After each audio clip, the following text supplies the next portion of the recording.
Жеңеше осы полигонда сынақ жүргізуді мүлдем тоқтатты ма жоқ па, деді Дина біраз үнсіздіктен соң. Оны бір Құдай біледі, зияны әлде бар сияқты ғой. Енді кім біліпті, папам да оның інісі де ақ қан ауруынан кетіпті. Кеше мамам да, ауылдағы ауыратын балаларды сауықтыру жағы қалай осы? Өздеріңіздің мәселелеріңізді айтып жүрсіздер ме? Бізбен кім санасып жатыр дейсің? Әсия жеңгесі шын аяқты екі қайтара сүрткіштеді.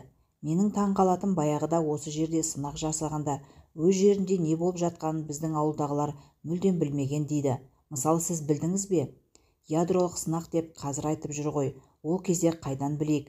Кім айтады оны бізге? Надан жұрт ештеңе білмей жүре берсін дейді ғой. Аузын қайсы десе мұрнын көрсететін байқұстар деп кейбір жерді қоршап тастады. Ол жерге бармаңдар деді. Болды. Біздің ауылдың адамдарына не, момын халық қой, өзіміздің жеріміз емес пе? Неге баруға болмайды деп сұрауды да білмейді. Менің білетінім сол жылдары өзіне қол салғандар да көп болды. Азғырды бертін келе жатты ғой. Ол жылдары артық әңгіме айтпайтын да, айтылмайтын. 1979-81 жылдары Құрманғазы ауданының Азғыр жағында үкіметтің малы да, жекенің малы да жаппай қырылып жатты. Бағымдағы мал өз алдына, маң далада өзімен өзі жортып жүрген киіктер де үйір-үйірмен арам қатыпты. Соның бәрі Құдай біледі полигонның кесірі. Сонда соншама мал қырылғанда оның себебін анықтайтын маман болмай ма? Олар келмей ме, тексеріп зерттемей ме? Мұның себебі полигоннан деп біреу айтпаған ба? Мамандар не десін? Баяқша анықталмаған аурудан өлген деп ақпар берді дағы.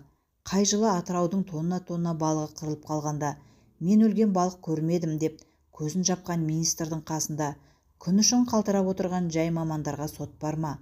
Қызым, жайшылық па? Сен бүгін мені сұрақ қалдың ғой тіпті. Көнетөз жаулығын түзеген Әсия жеңгесі күлген болды. Менің келгенім Әсия жеңеше. Мамам қайтыс боларының алдында бірдеңе айтқысы келді. Бірақ үлгермеді. Әлде айта алмады ма? Әйтеуір Әсия жеңешеңнен сұра. Сол біледі. Соған ғана айттым деді. Жаным-ай десейші, не айтпақ болды екен? Мен күнә жасадым деді. Менің мамам жақсы адам ғой. Ол кісі бір күнә жасады дегенге мен сене алмаймын. Күнә? Кім періште дейсің бұл өмірде? Күнә тірінің бәрінде бар шығар-ау. Шамасы күнә деп Гүлмираны интернатқа тапсырғанын айтқан шығар дедім. Бірақ қайтыс болар алдында басы үлкен бала жүр. Сол емес пе деп ол маған түс көріп, ұйқысырап не ауруға шыдамай сандырақтағандай көрінді. Иә, сол күні қайтыс болардың алдында ғой. Әсия қолмен текеметтің өрнегін сызғылап, құнысқан күйі отырып қалды. Ол не сыр? Менің білуім керек пе, жоқ па? Әйтеуір мен күнә жасадым деді. Содан бері мазам жоқ. Қыздың даусына діріл араласты. Айналайын-ай, анаң жақсы адам еді ғой. Сырлас едік. Оның Гүлмирасы, менің мына ұлым сырқат. Қайғымыз бір болғасын, бір-бірімізді жақын тартып, сырымызды жасырмайтынбыз. Мені біледі десе сол сырды сенің де білгеніңді қалаған шығар. Әлде соңғы сәтінде арылғысы келді ме екен? Ол не сыр? Неден арылмақшы? Жеңеше-ай, жұмбақтай бердіңіз ғой. Анаңның Гүлмираның алдында көрінген ұл баласының аты Ерсін еді. Әкең мен Сағи көкеңнің қасындағы кішкентай төмпешікті көріп жүрсің ғой. 6 айдан асқанда баланың туа бітті сал екенін білді. Және жүрегінде ақауы бар деді облыстағы врачтар. Алламай, өзі титтей сәбидің титтей жүрегінде тесік болады дегенді де естідік қой. Сол Ерсін ақары әкесінің артынан ермеді. Жасқа толар-толмаста ауруы меңдеп үзілді. Одан кейін Гүлмира туылды. Ол да менің ұлым да туғаннан ауру болды. Ол кезде баланың сырқаты полигоннан деген ой миымызға кіріп шықпайтын. Қара жер хабар айтып бармасын. Сіздің үйдегі қайнаға ішіп алған сайын мырсылдап жылайтын.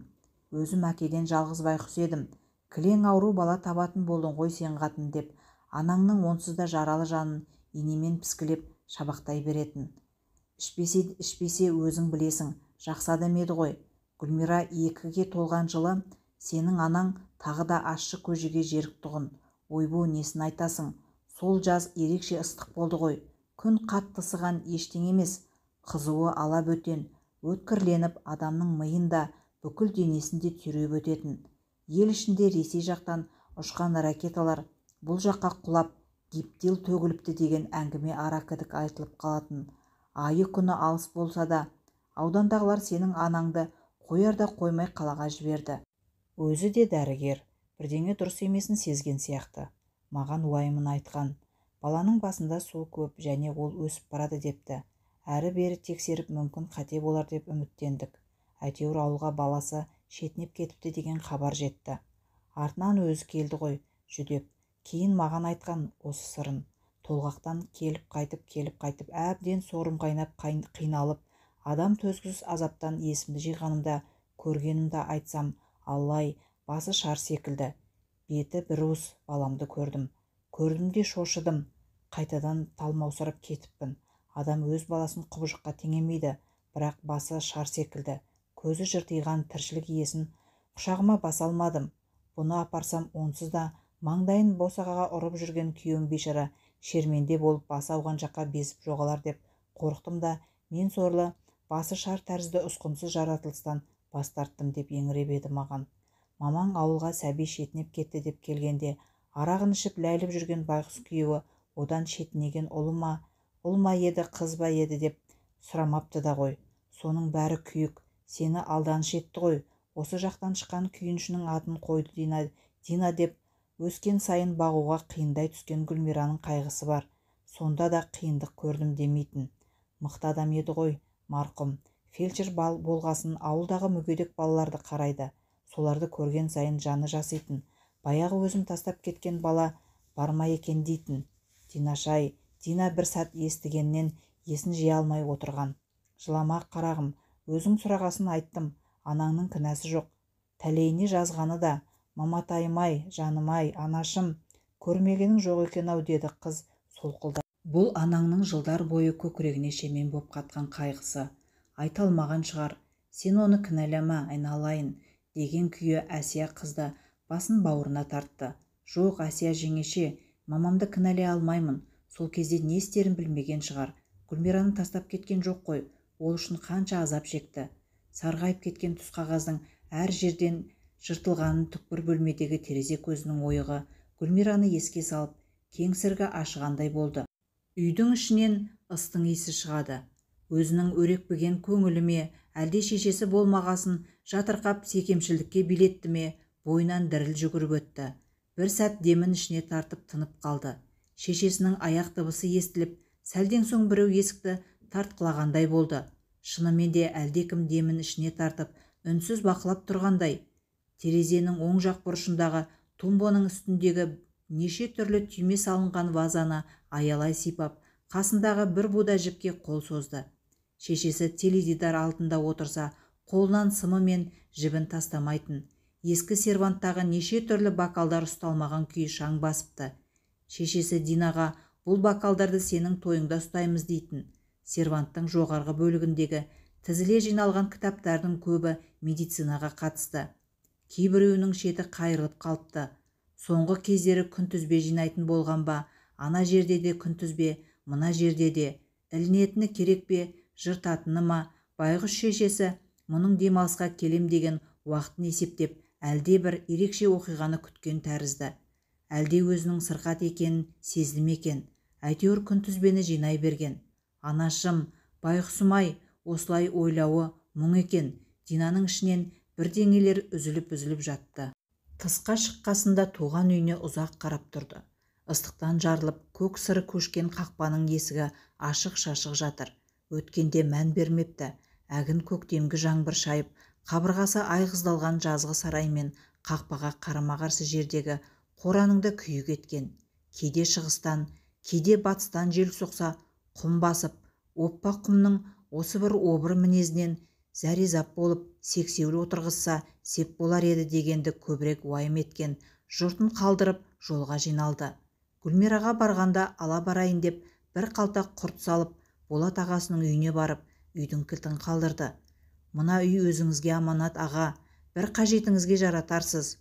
Қой қарындасым, олай деме, отырған үйім бар, амандық болсын. Келіп тұрасың ғой. Тірі болсам келесі келгеніңде шамам келгенімше үйіңді жөндеп қоярмын. Жолың болсын, қарындасым. Ағамнан қалған көзсің ғой, аман жүр. Ауылда бір жаман ағам бар еді деп ойла. Не дейін? Телефондағы анасының бейнесіне ұзақ үңілді. Ең жақын адамын жоғалтқаннан кейінгі Сыздаған хал бұрынғыдан сәл бәсеңдейін депті. Бірақ бір жола жоғалып та кетпейді екен. Қызарып батқан күннің шұғыласына шомылған күйі анасының бейнесі мұның жанынан алыстай түседі. Жасы 25-ке шықса да, ол әлі де өзін ну ормандағы биік-биік ағаштардың ортасында сілейіп тұрған күйді елестетеді. Қайда бұрыларға білмейтіндей, айнала тұтасқан қараңғылыққа қасына анасы келсе деп армандайды. Әлде қайдан алып ұшып жеткен анасының қойнына тығылып иісін алар еді. Екеу ара айтылмаған қаншама сыр қалды десеңші. Ол іші бауыры сыздап отырып, әрі қарайда өмір сүруге күш табуы керектігін түсінді. Шешесі бардағыдай мұның сынған қанатын түзеп берерлік періштесі қай жақта ұшып жүр екен.